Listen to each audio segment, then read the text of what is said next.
Make a long story kind of short. On the side, I actually work for Uber and Lyft, and I thought it was going to be kind of like a short thing, but it's turning out to be something I actually really enjoy because somehow, some way, I end up meeting somebody who has a lot of trouble with their faith. And I don't even bring up the situation because it's not really professional to do, but somehow, some way, the conversation in the car always ends up being that. And I've actually converted quite a few people. It's crazy. That's awesome. That's great. It's nuts. A lot of troublesome and conflict I feel in a lot of these people, but essentially, I go to a lot of the West Hollywood area to drive there, and that's a lot of where the tension really is that area. And I get questioned a lot, and sometimes, I guess, being on the front line, they ask me and they question me about what I believe in my faith, and I know that one comment is enough to get me fired. One comment. All they have to do is go to HR and that's it, I'm done. But I wonder, what boundary should I put in place doing this, kind of professionally, but also trying my best to help them out? Because it's also putting, I'm not supposed to even do that, but I do it anyway. I mean, are they asking you questions? Yep. Well, at first they don't. They kind of just, somehow, I don't know why or how it ends up being about faith, but it ends up being about it, and they ask me too, and so far it's been nothing but good feedback, but it does make me nervous because I know that at any time, they could easily fire me without reason, and I will have no defense.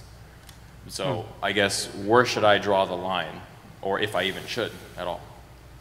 I don't think you should. I mean, I don't know why you would.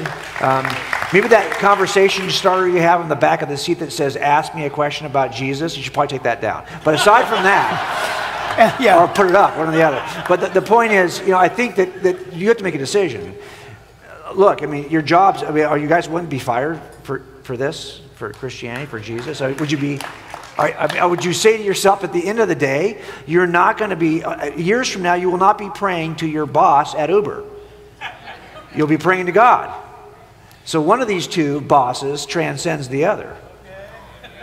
And I would just go with what I said to that young man earlier. I'd trust the Lord. I'd give the Lord your day and say, Lord, give me my rides, and Lord, you cause them to strike up the conversation.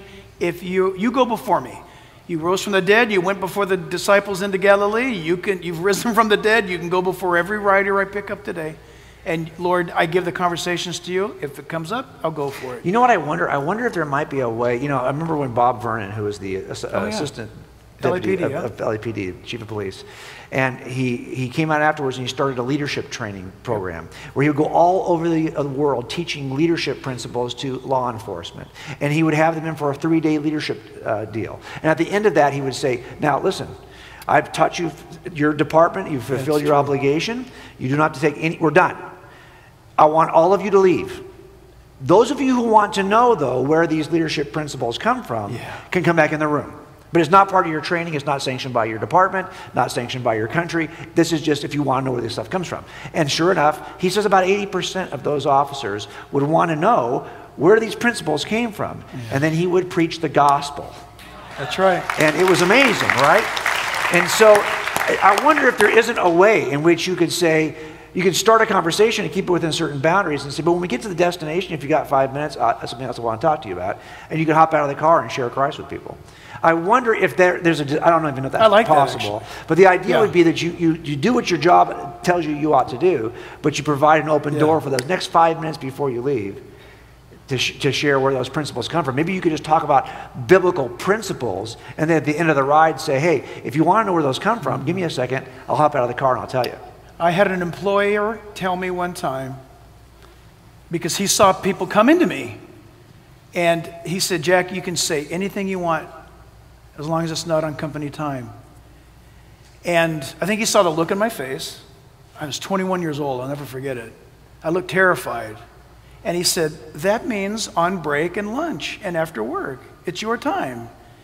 And that was an amazing way of him saying, give you permission. Go for it on break and at lunch and after work. But during the time you're being paid to work, you work. And I thought, that is awesome.